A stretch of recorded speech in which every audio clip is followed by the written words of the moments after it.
Bien. Bueno, bienvenidos a nuestro tercer encuentro. Ya la semana que viene llegamos a la mitad del seminario, aunque no parezca. Parece que recién empezamos y ya estamos llegando a la mitad del seminario.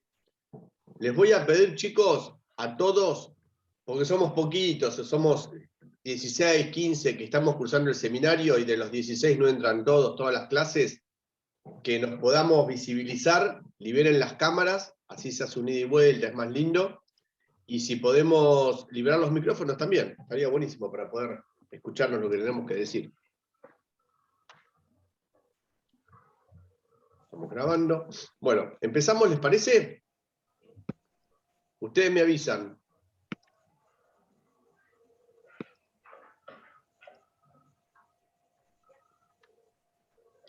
Bien. Hola, Cristian, ¿cómo estás? Bueno, hoy estamos la mayoría, me parece, hoy somos un montón. Bueno, ¿les parece que empecemos, chicos? Porque hay mucho para hoy y por ahí les voy a tener que tomar un zoom más porque, bueno, vamos a ver cómo andamos de tiempo. Bien, en primer lugar, recibí de ustedes los trabajos prácticos 2. En general, están bien los trabajos prácticos, les hice una pequeña devolución. Los primeros que recibí los fui haciendo le fui dando una devolución escrita más linda. Los que me llevaron último les pido disculpas, como que les ponía la nota y los mandaba porque no llegaba con los tiempos, sino me gustaría, o sea, en general los trabajos están bien. Se nota que hubo lectura, en algunos casos costó un poco poder ejemplificar el texto que habíamos trabajado. Vamos a tomarnos 5 minutitos de este encuentro para volver sobre el trabajo práctico 2, si les parece. Les voy a pedir a ustedes que me ayuden en esta parte con sus ejemplos. A ver, para que quede claro para todos y no haya dudas, porque en algunos casos vi algunas dudas. Habíamos trabajado con el texto de Pinedo y de Luliano, donde ellos decían que si vamos a entender, cuando trabajamos dentro del ámbito de lo social, tendríamos que tener en cuenta algunas cosas. Y como habíamos dicho que la educación es una práctica social, entra dentro de esta regla.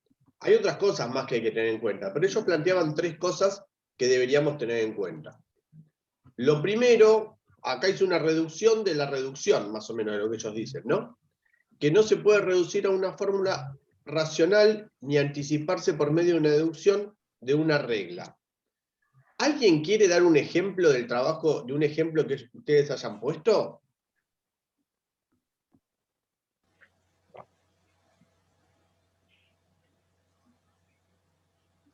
Y a uno, les doy tiempo para que lo piensen. ¿Quién quiere dar un ejemplo? Hay trabajos que están muy bien. Te veo, Belén, que te estás riendo, el tuyo estaba bien. Da tu ejemplo que es válido, dale.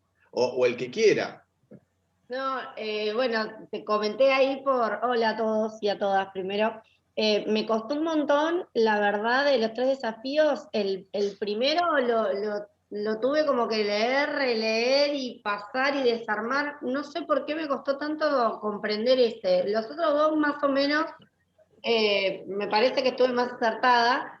Pero bueno, respecto al primero, yo había pensado en esto de que vos habías mencionado, Leo, de la posición política que uno tiene al enseñar, y se me había ocurrido pensar en la utilización, o por lo menos en el planteo de utilizar el lenguaje inclusivo.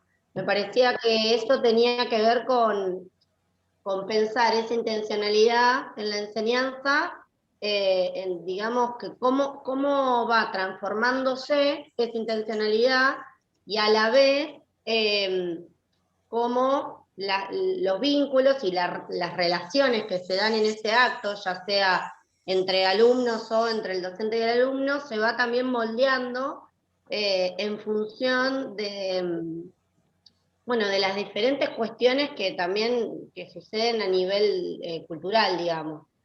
Pero bueno, utilicé ese ejemplo, pero cuando lo puse, me parecía que podría haber algo más simple. Y te hago una pregunta. Vos das gimnasia, ¿no? Vos das pilates. Vos sabés que yo los lunes a las 8, de 8 a 9, voy acá a la vuelta, tengo unas chicas que dan bárbaro. Unas chicas y unos chicos. tengo dos profesores que se llaman Francisco los dos. Y mi profesor, de los lunes a las 8, doy de 8 a 9, vengo acá, preparo todo y doy la clase, tomo de 8 a 9, usa lenguaje inclusivo. El profesor usa lenguaje inclusivo. Y él tiene pensado su clase, viste que en Pilates te dicen el contenido a trabajar hoy va a ser tal cosa y está todo muy estructurado. ¿Qué le hubiera pasado a ese profesor? Que de hecho le pasa, que él tiene su clase pensada, si yo llego el lunes y le digo, ¿sabés qué, Fran? Hoy me duele muchísimo la espalda. Tengo un dolor en la espalda, la mitad de los ejercicios no te los puedo hacer. ¿Qué hubieran hecho ustedes en ese lugar? Si viene un alumno, somos 4 nada más. Hay que modificar, hay que adaptarle a ese alumno lo que necesita. ¿Y qué hubiera pasado? Él usa lenguaje inclusivo y me parece espectacular, porque de hecho yo le decía, yo te mato siempre con el inclusivo porque son 3 chicas y yo. O sea, lo mato con el inclusivo. ¿Qué pasa si una dice, a mí no me gusta que uses el lenguaje inclusivo? Que de hecho pasa. Está bien, pero te puede pasar. Entonces, ¿qué haces ante esa situación? ¿Lo seguís usando? ¿Le explicás? ¿No lo usás? ¿Qué pasa cuando viene una persona dolorida? ¿Cambiás la clase? ¿No la cambiás? ¿Le decís no lo hagas? ¿O pensás en esas clases pero ejercicios para otros? O sea, es probable que esa clase que haya pensado mi profesor o cualquiera de ustedes, y de hecho les ha pasado que ustedes planifican una cosa, pero después cuando van a la realidad es otra. Planifican una cosa, pero cuando van a la realidad es otra. Entonces, básicamente lo social es eso, ¿no? No puede reducirse a una fórmula racional ni anticiparse por medio de una deducción o una regla. O sea, vos no sabés qué va a pasar. Sí, podés prever algunas cosas, pero eso es el primer desafío que tenemos que tener en cuenta cuando entendemos la educación como un hecho social. Estaba bueno tu ejemplo igual, yo igual creo que el primero te puse, no sé si estoy tan de acuerdo con el primero. Sí. Yo agarré el tuyo. Pero, ¿se entiende, chicos, más o menos esto? Sí, ahora, Sí, ahora sí. lo tengo. Me enrosqué mucho, me Va, parece. necesito 30 segundos. Mientras ven en 30 segundos, a ver si alguien le puede contar a sus compañeros cuál fue, porque había muchos muy buenos. ¿Cuál fue, a ver, Julieta, si te animás, Julieta Simoes, si les contás, cuál fue tu primer ejemplo? Vengo en 10 segundos, empecé a contarles.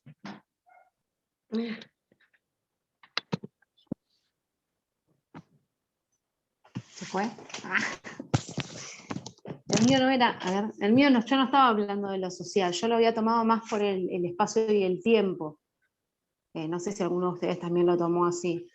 Yo como que también me costó un montón el primer desafío.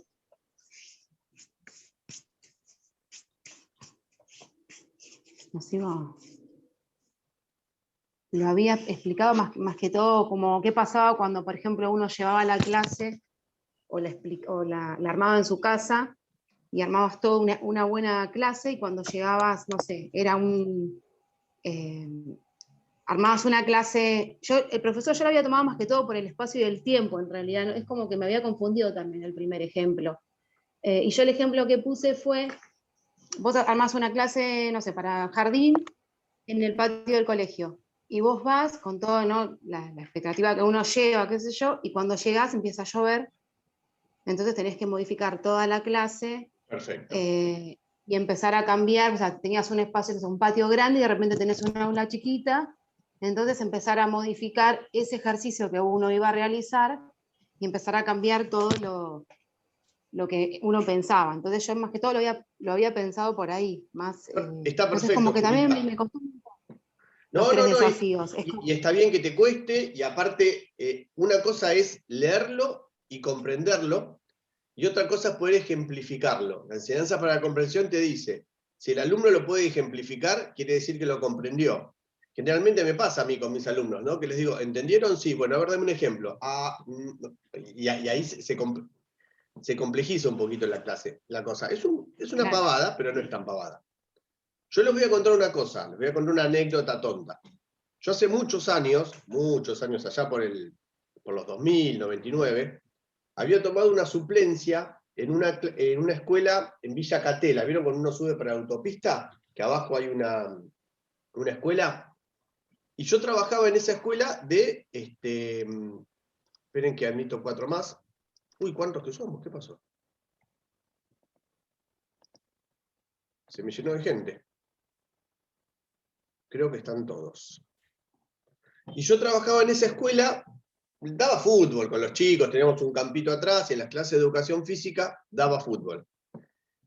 Y a la noche tenía en Fuerte Barragán, uno sigue hasta Ensenada, doble a la izquierda, en Fuerte Barragán, tenía unas horitas de CEF donde hacía preparación física de la quinta y la séptima. Los mismos chicos, miren lo que les digo, los mismos chicos que los tenía en la clase en Villa Catela, en la clase de educación física, el miércoles a la 1 de la tarde, los tenía a las 7 en fútbol en Fuerte Barragán. Eran los mismos alumnos. Ahora, en clase no me daban ni bolilla, ¿sí? Yo le decía, antes de jugar vamos a elongar, no, que voy a elongar, se tiraban al suelo, no querían hacer nada, los convencía, bueno, el que no elonga, yo decía que no hace la entrada en calor, no juega, o siempre dándoles algo para que ellos hagan, era un tiro y afloje permanente. Sin embargo, cuando yo hacía la misma práctica en fútbol a la noche, te hacían todo. O sea, antes que vos llegues, ellos ya estaban corriendo, elongando, corrían, iban, venían, hacían todo. Y yo es una cosa que no podía entender. Yo mismo les decía a ellos, les decía, chicos, ¿cómo puede ser que cuando los tengo a la 1 de la tarde no me hacen nada? Son los más vagos, no hacen nada. Ahora, cuando los tengo acá en fútbol, trabajan, elongan, corren, hacen todos los drills, hacían todo. Es más, yo me acuerdo que le decía, tienen que ir corriendo hasta el fósforo y venir, iban, venían, decían, profe, y vamos un cacho más, hacían, y no podía hacer correr un minuto en la escuela. Entonces los chicos me decían, profe, esto es distinto, como que le daban otra significación, era la misma práctica básicamente, pero no era la misma práctica, porque era distinto era distinto el entorno. Y yo siempre tomo de referencia esto de, pensándolo en el segundo desafío, ¿no? Cuando dice, cuando se observan prácticas, lo que se mira son los modos de operar o de actuar de los agentes sociales. Pero al mismo tiempo se puede ver a través de aquellas que y cómo han incorporado en su experiencia social los agentes para conducirse de tal o cual manera, más o menos competente en determinado dominio de la vida social. Es decir, se puede ver cómo opera en ellos la influencia de los procesos de estructuras sociales. O sea, la misma práctica para los mismos agentes no era lo mismo. ¿Por qué? Porque se conducían de distinta manera según el entorno. Y eso es una cosa que yo nunca puedo entender. Yo siempre lo pienso como ejemplo de este segundo desafío, ¿no? Que cuando vos mirás, estás viendo cómo hacen las cosas, pero a su vez cómo han incorporado, por acá está, los procesos, acá está, los procesos y estructuras sociales. No era lo mismo, no era lo mismo. Entonces, yo tendría que tener en cuenta que en lo social, cuando pienso en prácticas de enseñanza, las prácticas van cambiando, pero van cambiando no por el profesor en sí, sino por las estructuras, por el momento, y ahí sí que entran otras estructuras en juego, que difieren de este segundo punto. ¿Se entiende más o menos? O sea, son las mismas prácticas, pero no es lo mismo acá que allá. Y cuando yo le preguntaba a los pibes, o sea, no podía entender, yo no podía entender por qué había tanta diferencia, porque para mí era lo mismo, pero no era lo mismo. Porque ellos no le daban la misma significación a la escuela que al club. Básicamente por dos motivos. Y me lo explicaron y lo entendí. Y lo entendí mucho más cuando lo leí acá. Porque los chicos veían estas prácticas deportivas, que era jugar al fútbol en Fuerte Barragán, como una salida laboral. No le daban importancia a la escuela como una salida laboral. ¿Por qué? Porque ellos, en primer lugar, si eras muy bueno de Fuerte Barragán, pasabas a jugar a Cambaceres. Y de Cambaceres pasabas a Estudiantes. Hubo en ese momento dos jugadores que habían hecho este circuito. Entonces, era como el salto previo, si eras muy bueno, a pasar a otro club. Pero por otro lado, los jugadores que jugaban en la primera de Fuerte Barragán, les daban trabajo en Fuerte Barragán. No sé si conocen la empresa, queda enfrente a Regatas. Es una empresa mitad estatal, mitad de gestión estatal, mitad de gestión privada, que genera muchos puestos de trabajo y hay mucha gente de Ensenada que trabaja ahí. A las primeras personas que contratan son a los que juegan en el club. Es una forma de, no les pagan, pero al darles trabajo es una forma de pagarles. Entonces, eso lo podríamos relacionar también con el segundo punto, con el tercer punto. Cuando dice, por lo tanto, el punto de vista de los actores, las circunstancias en las que viven y experimentan su vida social, es crucial para comprender esas prácticas. Y al mismo tiempo captar el sentido que permite acceder a esa experiencia singular de lo social. O sea, yo no lo podía entender porque yo no sabía que es una forma de trabajo, que es una forma de acceder a un trabajo. Eso lo veían ellos, yo no lo puedo entender. Entonces, cuando uno ve prácticas, no tiene que ver solamente cómo corren, cómo andan, sino, bueno, entender el contexto que le está dando sentido a estas prácticas. ¿Se entiende más o menos este ejemplo o lo compliqué más que con lo de antes? No, perfecto. ¿Sí? ¿Se entiende? Bien. Con estos 3 puntos, ¿quedó alguna duda? ¿Algo que quieran que volvamos? Lo que pasa es que estos 3 puntos se están dando paralelamente, porque yo lo que estoy pensando es, cuando yo iba a dar esas clases de preparación física en Fuerte Barragán, no todas las clases eran iguales, o no todas las clases eran como yo las había planificado, que está en este punto. ¿Sí? El contexto determinaba ciertas prácticas o ciertos intereses por los chicos, que tendría que ver con este punto. Y esos intereses o esas actuaciones de los chicos tenían otros modos más generales que tenían que ver con cómo conseguían la posibilidad de tener un trabajo, etcétera, etcétera, que también está incluido en la misma práctica. Todo esto hacía que estas prácticas tengan una forma determinada, por decirlo de alguna manera. ¿Sí? Quería volver sobre esto porque en general los trabajos están bien, pero por ahí se los fui marcando. Había algunas cositas que yo veía como que costaba un poco más. Preguntas hasta acá y pasamos al test que ya es más divertido. Profe, perdón, acabo de recién poder entrar yo. ¿Sí? Y no sé ni siquiera de lo que está hablando. Perdón. Estábamos viendo sobre el punto 2, sobre el otro encuentro de la tarea que tenían que hacer para el otro encuentro. Estábamos charlando, haciendo un repasito, todavía no empezamos Ok. en realidad. Ok. ¿Sí? Muy bien. Sí. Vamos a la tarea de hoy, ¿les parece? Sí. A ver si puedo. Bueno, primero vamos a dejar de compartir. Ahí está. Ahí nos vemos. Bueno, déjenme ver.